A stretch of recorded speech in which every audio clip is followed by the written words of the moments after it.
nombre es Josefina Fornieles, soy investigadora, totalmente autodidacta, y he publicado algunas cosas. Mi primera publicación fue una historia de Palermo Chico que hice junto con una amiga, Mónica Gálvez. Este museo se encuentra en un barrio que se llama Palermo Chico, que nada tiene que ver con Palermo y tiene todo que ver con Palermo. Porque, a ver, Rosas hace su casa y después empieza a comprar terrenos, todo a lo que se llamaba el camino, ahora se llama Avenida Libertador, pero un camino cerrado, que acababa en la casa de Rosas. Y las tres últimas compras que hace Rosas quedan en Ocampo, Mariscal Castilla, Avenida Libertador y El Río, y es como una L. Y desde el primer momento a esas tres fracciones le llaman Palermo Chico. ¿Por qué? Mi teoría, que hasta ahora nadie me lo ha refutado, es que tiene muchísimo que ver con Palermo Grande, porque Rosa se instala en Palermo Grande y pasa todos los días por este camino para ir al centro. Y en esas tres fracciones construye una casa y lo pone a Nicolás Mariño, que era el jefe de la Guardia Nocturna. Nicolás Mariño vive en esa casa con su mujer, María Mariño, que iba a todas las fiestas a Palermo Grande, era del grupo de Manuelita, y tienen una hija que se llama Manuela, que es ahijada de Manuelita.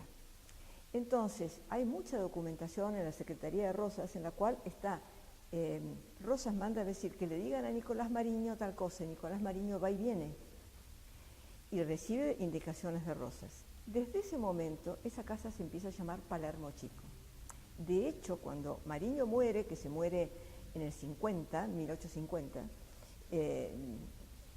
ahí realmente quedan su mujer y su hija, pero él muere de viruela. Entonces Rosas hace cerrar la casa y las chicas estas dos se van al centro. Y después de Caseros se instala Urquiza en Palermo y el general Galán se instala en Palermo Chico y vive en esa casa. Por una serie de trámites, la señora de Mariño se hace nuevamente con la casa y la vende, y en la primera se la vende a Máximo Elía, y en la venta que hace Máximo Elía dice la residencia o la casa llamada Palermito o Palermo Chico. Está toda en la sucesión el nombre Palermito o Palermo Chico prácticamente desde 1860. Pasa el tiempo y esto empieza a cambiar, se hace el camino de Palermo, se hace Palermo, había un canal que iba por Avenida Libertador, en medio de Avenida Libertador, que había organizado Rosas, porque iba un botecito que iba de Palermo hasta la calle Austria, que había un arroyo que bajaba y alimentaba ese canal.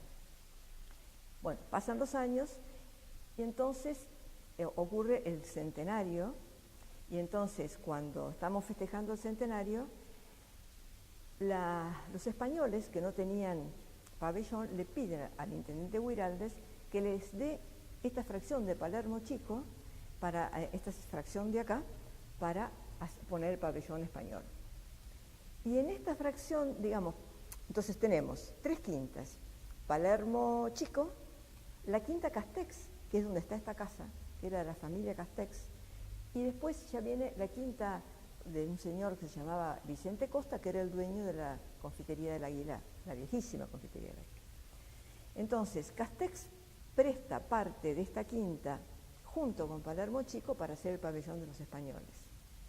Y entonces, evidentemente, Buenos Aires era un país que estaba estallando, entonces le encarga, la municipalidad compra Palermo Chico, que en ese momento era de la Asunción, y ahí le encargan a Taís que haga un barrio parque. Por eso toda esa zona se llama Palermo Chico y no barrio parque, como tratan de decir algunos, porque barrio parque es un nombre genérico, y es barrio parque Palermo Chico.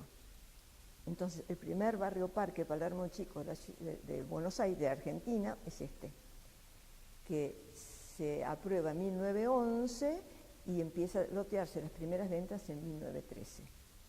Hecho por Taís, con todos los planos y una cosa muy impactante. los Castex siguen acá. Y al lotearse este Palermo Chico, evidentemente empieza, cuando muere un descendiente de Castex, vende y lotea esta fracción donde está el museo. Y después aparece, por supuesto, 20 historias que hay sobre los otros personajes que han vivido en Quinta Costa y todo eso. Pero entonces, si nos quedamos con Palermo Chico, ahí están las grandes residencias primeras. Fueron 7, 8 primeros compradores.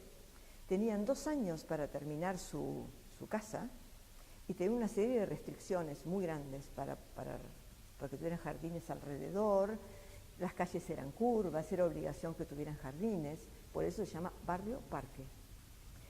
Y la idea de las autoridades era crear alrededor de Buenos Aires muchos barrios parques para darle oxígeno a la ciudad. Bueno, pero quedó este barrio parque el primero, después barrio parque Chas y alguno que otro más, pero este fue el que fundamentalmente se conoció como barrio parque, con las calles en redondo y las casas con los jardines adelante. Toda la parte del Granbur, digamos por decir así, porque, a ver, por Figueroa Alcorta corría una vía de tren, o sea que lo que primero se vende fue esta parte de Figueroa Alcorta hasta Libertador. En el 16 se levanta la vía de tren y se hace la otra parte, que es la parte de... Una cosa curiosa, antes de que compre el gobierno la fracción que fue de Mariño, que era de las Unzué en ese momento, las Unzué se lo alquilaron a ese solar, podríamos decir que hoy es Palermo Chico, a la Casa Bullrich para hacer remates. Entonces, la gente que tenía campos por el oeste, venía con sus vacas y sus caballos, por la vía que iba por Figueroa Alcorta, bajaban los caballos en Palermo Chico y ahí se remataban. Y durante unos 10 años habrá sido eso más o menos. Había una sucursal de la Casa Bullrich, la primera que hubo. Eso pasó al olvido. Y entonces, cuando viene el centenario, ahí compra la municipalidad y entonces la Casa Bullrich se tiene que ir. Y está en un papel que dice que tiene que desalojar, etcétera, etcétera. Bueno. Y entonces por eso es que después se levantan las vías del tren y las Unzué venden la otra parte. Y ya entran empresas y ya se hace un loteo más chico, tal vez, que las grandes casas que hubo en el primer momento. Y bueno, estos primeros que construyeron unos palacios muy lindos, al principio no los hicieron todos de golpe, porque en el 13 tenían que entregar las cosas terminadas, pero estalla la guerra en 14.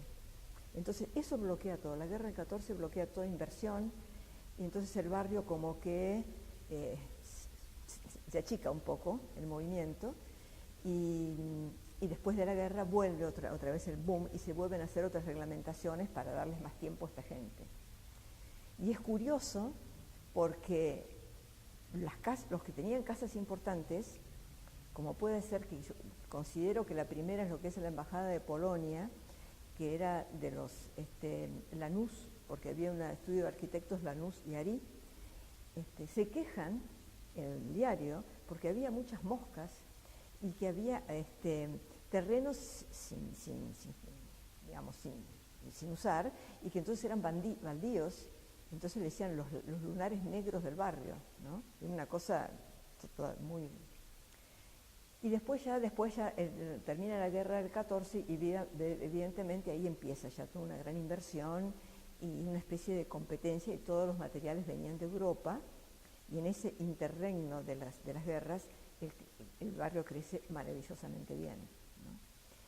Y entonces ya entra también Palermo Chico, la parte chica, de la parte de Ombú, que los terrenos son más chicos, y después la parte más cerca del ATC, donde está el Rompuán, que ya eran más chiquitos todavía, según las empresas que vendieran esto. Y entonces la idea de Felicitas es extraordinaria, porque es la idea de conectar el museo con la vida de esa gente que estaba en ese momento, con el barrio y con personajes como San Martín, como Victorio Campo y muchos más que aparecen ahí haciendo historia, porque en el fondo todos han hecho historia. Inclusive Vicente Castex, que fue el propietario de la quinta de acá, compró esta quinta en 1801. O sea que era todo era... Y después construyeron una casa muy linda con con el arquitecto Nordman, y bueno, pero recién, digamos, por los años 70 se fue esto enajenando de la familia. Hasta la familia siguió y siguió.